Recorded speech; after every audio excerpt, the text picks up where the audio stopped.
Welcome back to your channel Tripita. आज हम लोग शुरू करने जा रहे हैं आपका आगे का टॉपिक, जो कि सीआर फॉर्मूला से स्टार्ट लेंगे, वेबल प्लान पे खत्म करेंगे। अच्छा, तो इससे पहले हम 1943 तक का जो भी मैटर है सारा सलट चुके हैं, यहाँ पे कंप्लीट हो चुका है। बचा हुआ जो है आपका फ्रीडम स्ट्रगल में, वो क्या बचा हुआ है तो हम आपको बता देते हैं कि फ्रीडम स्ट्रगल में जो क्रांतिकारियों का जो योगदान था, जो रिवोल्यूशनरी एक्टिविटीज हुए, जैसे HRM, SHRM, ये सब जो भी बनता चला गया है ना, और भी कोई चीज जैसे आपका आजाद हिंद फौज, ये सब तो वो हम साइड से निकल गए हैं, है ना। वो एक ही बार में जब हम लोग क्रांतिकारियों का योगदान पढ़ेंगे, है ना, तो उस फ्रीडम स्ट्रगल में क्या क्या role and responsibilities of revolutionaries, तो उसको हम लोग देख लेंगे एक ही साथ, ठीक है। बट अभी हम लोग सीधे आजादी की ओर बढ़ रहे हैं, और आजादी के समय में जितने भी मूवमेंट्स वगैरह हुए उसी को कंप्लीट कर रहे हैं। तो शुरू करते हैं। आप प्लेलिस्ट पे जाके चेक कर सकते हैं, पूरा अच्छे से बताया गया है, मतलब हम अपने तरफ से अच्छे से बताने का कोशिश किए हैं। बाकी आप लोग अपना फीडबैक दे सकते हैं अगर नहीं पसंद आए तो शुरू करते हैं। तो सबसे पहला बात है कि ये सीआर फॉर्मूला क्या है और ये अचानक से हम कहां से लेके आ गए। तो पिछले वीडियो में हम लोग पाकिस्तान दिवस और पाकिस्तान का डिमांड ये सब पढ़ चुके हैं। तो अगर आपको याद हो तो मोहम्मद अली जिन्ना हार गए थे। क्या हार गए थे? इलेक्शन हार गए थे, है ना। माने हारने का ये मतलब है कि एक जगह भी इन लोगों का जो है मेजॉरिटी नहीं आया। किसका? मुस्लिम लीग का एक भी जगह, बंगाल, सिंध, पंजाब, कहीं भी मेजॉरिटी नहीं आया, ठीक है। 1937 वाले इलेक्शन में उसी समय से इनके मन में क्या आ गया था कि रहमत अली मजाक नहीं कर रहा था कि एक अलग देश होना चाहिए, और जो मोहम्मद इकबाल थे वो मजाक नहीं कर रहे थे। क्योंकि अगर हम लोग भारत में साथ साथ रहते हैं तो हम लोग किसी जगह के सीएम बनने लायक भी नहीं है मेजॉरिटी से, क्योंकि मेजॉरिटी इन लोगों को नहीं मिला था। गठबंधन करके जो है, अलायंस बना करके ये लोग जो है अपना पावर शो किया था, मतलब पावर में आया था। क्लियर है? तो मुस्लिम लीग को ये समझ में आ गया था कि भाई ऐसा है कि अगर हम लोग यहाँ पे भारत के साथ साथ रहते हैं तो प्राइम मिनिस्टर बनने का ख्वाब तो छोड़ ही दे, यहाँ तो चीफ मिनिस्टर तक नहीं बन पा रहे हैं पूरा मेजॉरिटी के साथ। तभी 1940 के लाहौर अधिवेशन में, किसका लाहौर अधिवेशन बाबू, मतलब एस्पिरेंट्स, तो 1940 का लाहौर अधिवेशन ऑफ मुस्लिम लीग के 1940 के लाहौर अधिवेशन में मोहम्मद अली जिन्ना कहते हैं कि हमको पाकिस्तान देश चाहिए। क्लियर है? हमको क्या चाहिए? पाकिस्तान देश चाहिए। और रुक जाइए एक मिनट। इसके बाद क्या है? तो ये होने के बाद और क्या है? तो ऐसा है कि मोहम्मद अली जिन्ना ये कहते हैं कि पाकिस्तान देश तो चाहिए, तो उसके बाद क्या हम लोग सीधे दे देंगे क्या? क्या अंग्रेज सीधे मान जाएगा? नहीं मानेगा सब। 1942 में क्रिप्स मिशन जब आया तो उस समय बोला ना क्रिप्स की जो होगा बाद में देखा जाएगा कि अगर किसी को सोल रिप्रेजेंटेटिव, समझिए क्रिप्स क्या बोला था, तो क्रिप्स बोला था कि देखिए हम नियम कानून जो भी है भारत के लिए बनाएंगे, बट कोई भारत का कुछ लोग, भारत के कुछ ऐसे कम्युनिटी, कुछ ऐसे ग्रुप जो अलग से अपने लिए कुछ चाहते हैं, तो वो बाद में हम लोग एक दूसरे के साथ मिलकर डिस्कस कर लेंगे। तो तभी तो गांधी जी कहे थे कि क्रिप्स मिशन इन्विटेशन कार्ड है मुस्लिम लीग को पाकिस्तान बनाने के लिए, ठीक है। तो 1942 के क्रिप्स मिशन में थोड़ा सा इन लोगों को हिंट मिला कि लगता है कि देगा सब एक नया सा देश, ठीक है। तो इसी वजह से झटपट क्या मांगना शुरू कर दिया ये लोग, तुरंत मार्च 1943 में पाकिस्तान दिवस मनाया गया। सी राजगोपालाचारी को कहते हैं, और सीआर दास को देश बंधु कहते हैं, ठीक है। चलिए देखते हैं। तो मार्च 1943 में ये लोग पाकिस्तान दिवस मनाता है, ठीक है। कौन? मुस्लिम लीग लोग पाकिस्तान दिवस मनाता है। सी राजगोपालाचारी, ठीक है। सी राजगोपालाचारी इस बात को बिल्कुल पसंद नहीं करते हैं, और वो चाहते हैं कि अभी जो है भारत आजाद होने पर फोकस करे, ब्रिटेन को भगाने पर फोकस करे, ये आपस में बंटवारा चटवारा ये सब हम लोग बाद में देख लेंगे, ठीक है। तो इसीलिए बहुत समझाने वमझाने के बाद भी यहाँ पे कोई जब नहीं मानता है, तो एक साल बाद ये जो पाकिस्तान दिवस मना, इसके एक साल बाद क्या होता है, तो मार्च 1944 में एक सीआर फॉर्मूला आता है, जो सी राजगोपालाचारी बनाते हैं, वही सीआर फॉर्मूला कहलाता है। इसमें वो कहते हैं मुस्लिम लीग से कि भाइयों बहनों, मुस्लिम लीग के भाइयों बहनों सुनो, ऐसा बात है कि हम लोग क्या करते हैं, हम लोग अभी एक एम को लेके चलते हैं, मेन फोकस करते हैं भारत को आजाद कराने का ब्रिटेन से। ठीक है, भारत को आजाद कराने का ब्रिटेन से। और उसके बाद किया जाए, क्या किया जाएगा, तो उसके बाद हम लोग एक प्लेबिसाइट कर लेंगे, मतलब कि सभी लोगों से वोटिंग करवा लेंगे। कहाँ पे, तो जो मुस्लिम क्षेत्र है ना, मुस्लिम बहुल क्षेत्र, जहां पे ज्यादा मेजोरिटी में कौन है, मुस्लिम है, वो वाला रीजन में हम लोग प्लेबिसाइट करवा लेंगे। उस वाले रीजन में हम लोग क्या करवा लेंगे, प्लेबिसाइट करवा लेंगे, माने वोटिंग करवा लेंगे जनता से, और देखेंगे ये बात पे वोटिंग करवाएंगे कि क्या ये लोग पाकिस्तान में रहना चाहते हैं, एक नया देश बनाना चाहते हैं, या फिर भारत के साथ ही सही है। ठीक है, तो जब ये प्लेबिसाइट वाला बात हुआ तो आप खुद बताइएगा कि हम लोग जनमत संग्रह कर लेंगे कि क्या कोई नया देश चाहिए मुस्लिम बहुल लोगों को, मुस्लिम बहुल क्षेत्रों को, या फिर वो लोग भी भारत के साथ रह के खुश हैं।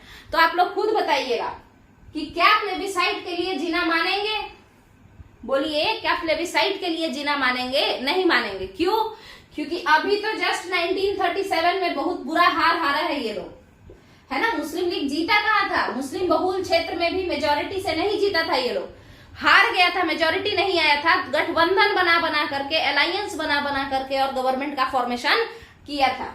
क्लियर है। तो जैसे ही जीना को पता चला कि जनमत संग्रह की बात हो रही है, मुस्लिम लीग फटाफट इस बात को इनकार कर दिया, सीआर फॉर्मूला को फाड़ के फेंक दिया और बोला कि भाई हम किसी सीआर फॉर्मूला को नहीं मानते हैं, हम इसको एक्सेप्ट नहीं करेंगे, हमको यहाँ कोई लेना देना नहीं है, हमको पाकिस्तान ऐसे ही चाहिए, फ्री फोकट में चाहिए। क्या क्लियर है, सीआर फॉर्मूला क्लियर है क्या, आगे समझते हैं। इसके बाद आप लोग को याद हो, भुल्ला भाई देसाई करके एक इंसान थे, जो आपको बता दें, गुरबख्श सिंह ढिल्लों ये लोग थे ना, मतलब सुभाष चंद्र बोस के चेला चपाटी लोग थे ना, तो उन लोगों का जो है एक बार मतलब पकड़ा गए थे। ठीक है, रेड फोर्ट केस ऐसे करके वहां पे पकड़ा गए थे। ठीक है, तो उसमें फिर उस समय तक सुभाष चंद्र बोस शहीद हो चुके थे, तो बचे थे जो लोग, उनके चेला लोग, तो वो लोग परेशान थे, किसी मैटर में फंस गए थे। वो जब हम लोग पढ़ेंगे क्रांतिकारियों का योगदान, उसमें देखेंगे। गुरबख्श सिंह ढिल्लों ये लोग नाम का थे। तो उन लोगों को बचाने के लिए जो वकालत किए थे, या उन लोगों का बचाने का जो वकालत किए थे, वो भुल्ला भाई देसाई ही उसके हेड थे। ऐसे तो 4-5 वकील उन लोगों को बचाने का वकालत किए थे, बट आपको बता दें कि उन सारे वकीलों में भुल्ला भाई देसाई लीड कर रहे थे, और वही ये देसाई है। यहाँ देखिएगा ये वाला टॉपिक, ये वही देसाई है। तो अब बात करना है देसाई लियाकत पैक्ट के बारे में। ये क्या है, इसको समझते हैं। क्या आप लोग को अभी तक का वीडियो जो भी हम बताए हैं उसमें कुछ सही लगता है? अगर आप लोगों को वीडियो सही लगता हो तो आप चैनल को प्रमोट कर सकते हैं। चैनल को प्रमोट कैसे करना है, तो चैनल को प्रमोट करने के लिए आपको चैनल का जो है वो लगाना पड़ेगा, चैनल को शेयर करना पड़ेगा, स्टेटस लगाना पड़ेगा, और उतना नहीं भी कर सकते हैं तो कम से कम अपने लेवल पे सब्सक्राइब कर लीजिए। अगर पसंद आ रहा हो तो, नहीं आ रहा हो तो कमेंट में जरूर अपना फीडबैक दीजिए कि क्या क्या नहीं पसंद आ रहा है, ताकि हम उस पर काम कर सकें।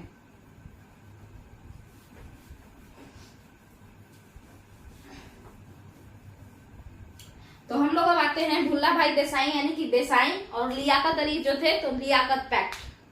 देसाई लियाकत पैक्ट में क्या हुआ था इसको समझते हैं। कुछ भी नहीं है, सीआर फॉर्मूला के रिजेक्ट होने के बाद,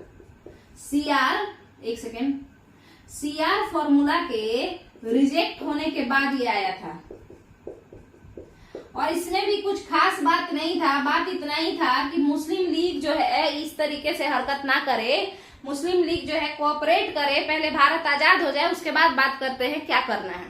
बेसिकली ये चाहते ही नहीं थे भुल्ला भाई देसाई कि भारत का टुकड़ा हो, यानी भारत का विभाजन हो।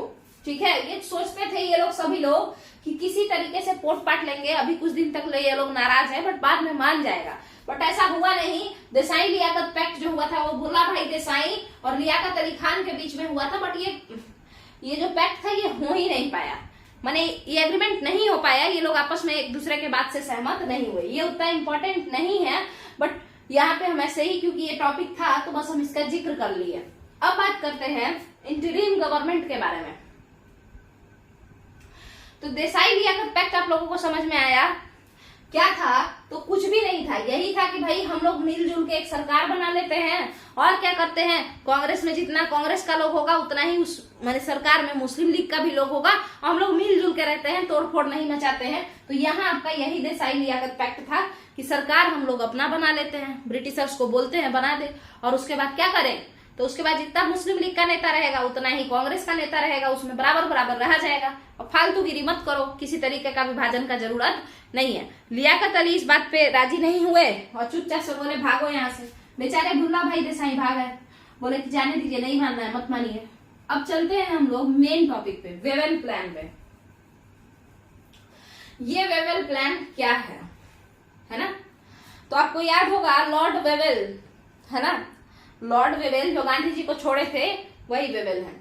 तो वेवेल जो है वो बोलते क्या हैं, तो वो बोलते हैं कि भाइयों बहनों, कांग्रेस वालों और मुस्लिम लीग वालों दोनों लोग हमसे मिलने आओ।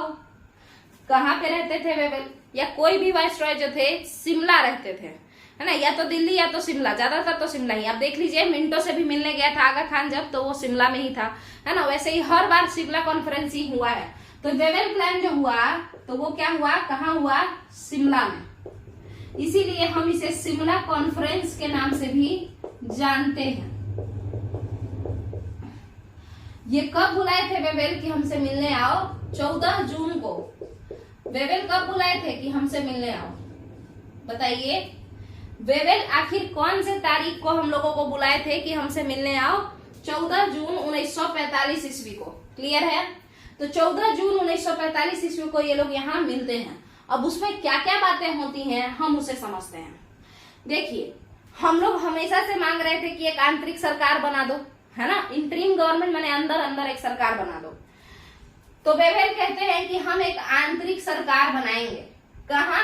केंद्रीय स्तर पर, माने दिल्ली लेवल पर, केंद्रीय स्तर पर हम एक आंतरिक सरकार बनाएंगे।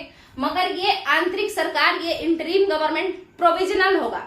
प्रोविजनल माने अस्थायी होगा, टेम्पररी होगा, हमेशा के लिए नहीं होगा, टेम्पररी होगा। प्रोविजनल इंटरिम गवर्नमेंट बनाएंगे सेंटर में।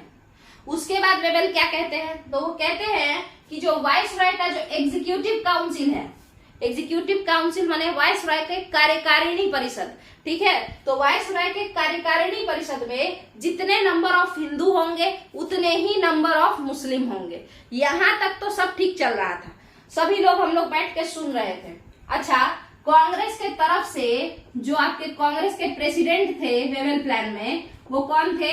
अबुल कलाम आजाद, मौलाना अबुल कलाम आजाद, यही थे।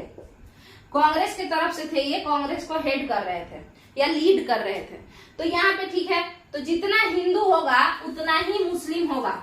वाइसरॉय बोलते हैं वेवेल कि मेरे कार्यकारिणी परिषद में, मेरे एग्जीक्यूटिव काउंसिल में हम इंडियंस को रखेंगे और जितना इंडियन होंगे मुस्लिम उतना ही इंडियन हिंदू होंगे मेरे कार्यकारिणी परिषद में। क्लियर है?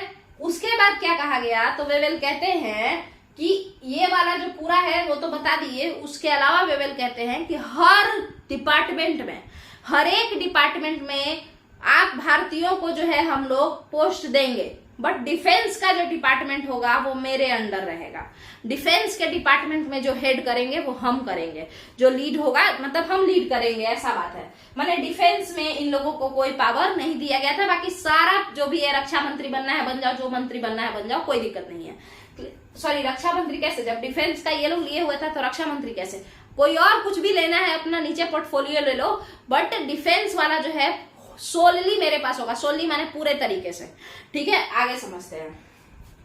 तो 25 जून, अब ये सारा बात सुन करके ये लोग चले गए अपने अपने माने होटल में चले गए होंगे, ऐसे थोड़े घर आ गए होंगे, नहीं।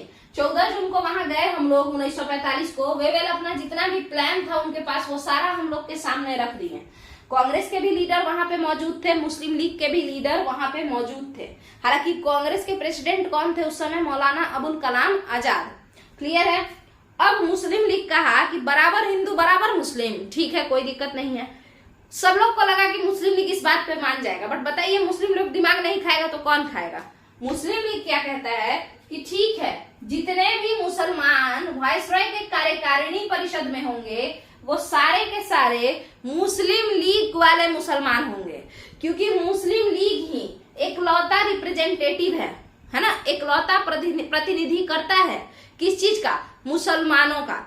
पूरे भारतीय मुसलमानों का एकलौता प्रतिनिधित्व करने वाला कौन है, तो एक सिंगल रिप्रेजेंटेटर कौन है भाई, तो वो मुस्लिम लीग ही है। इसीलिए वायसराय के कार्यकारिणी परिषद में जितने भी हिंदू होंगे वो कहीं से भी हो, बट मुस्लिम केवल और केवल मुस्लिम लीग से ही होंगे। अब आप खुद बताइए कि कांग्रेस में भी तो मुसलमान लोग थे बहुत सारे, और उस समय तो कांग्रेस के जो प्रेसिडेंट थे वही अबुल कलाम आजाद, जो कि एक मुस्लिम थे। तो आप खुद बताइए, क्या कांग्रेस कभी भी मानेगी? कांग्रेस का कहना था कि हिंदू मुस्लिम ठीक है, अब वो किसी भी पार्टी से हो वैसे वैसे बांट लेते हैं, बट ये लोग नहीं माना और मुस्लिम लीग बोला कि मुस्लिम ही सोल रिप्रेजेंटेटिव होगा मुसलमानों का। मुस्लिम लीग सोल रिप्रेजेंटेटिव, एकलौता प्रतिनिधित्व करता होगा मुसलमानों का। और बस यही बात सुनने भर की देरी थी कि मौलाना अबुल कलाम आजाद वेवेल प्लान को फाड़ चीर के भाग गए, कैंसिल कर दिए। तो क्या वेवेल प्लान एक्सेप्ट हुआ? नहीं हुआ। क्लियर है, वेवेल प्लान एक्सेप्ट नहीं हुआ। तो यहाँ पे आपका कंप्लीट हो जाता है वेवेल प्लान तक का। इसके बाद का जो टॉपिक है और भी जो बाकी है, और फिर अब हम लोग आजादी के एकदम करीब आ गए हैं। आप देखिए, अगर 1945 पे पहुंचे हुए हैं, 2 साल का खेल है, फिर खेल खत्म। फिर आजादी के बाद हम लोग पॉलिटी वाला जो पोर्शन होता है उसमें आगे पढ़ते हैं। बट हम लोगों को क्रांतिकारियों का योगदान, किसानों का योगदान, आदिवासियों का योगदान, ये सारा देखते हुए चलना है, ठीक है। महिलाओं का योगदान बाइलिंगुअल रहेगा, वो सारा हम लोग कर लेंगे। बिहार जीके में इसी तरीके से हम बिहार का मॉडर्न हिस्ट्री में बताए हैं, पहले शुरू से लेकर उसको खत्म कराए हैं, 1947 तक देश आजाद कराए हैं, इलेक्शन करवाए हैं, और उसके बाद फिर उसमें महिलाओं का योगदान, किसानों का योगदान, आदिवासियों का योगदान, क्रांतिकारियों का योगदान, ऐसे करके कंप्लीट कर दिए हैं। सेम यहाँ पे भी उसी तरीके से हम लोग करेंगे। क्लियर है? तो मेरे हिसाब से अब आपका ये कंप्लीट हो गया है। हम अच्छे से समझाने का कोशिश किए हैं। आप लोग को समझ में आया हो तो नीचे कमेंट में जरूर बताइएगा। नहीं समझ में आने पे भी नीचे कमेंट कर सकते हैं कि किस तरीके से आपको अच्छे से ये कंटेंट हम डिलीवर करें, आप लोग सजेस्ट कर सकते हैं। अगर वीडियो पसंद आया, वीडियो को लाइक कीजिए, वीडियो को शेयर कीजिए, चैनल को सब्सक्राइब कीजिए। चलिए, थैंक यू।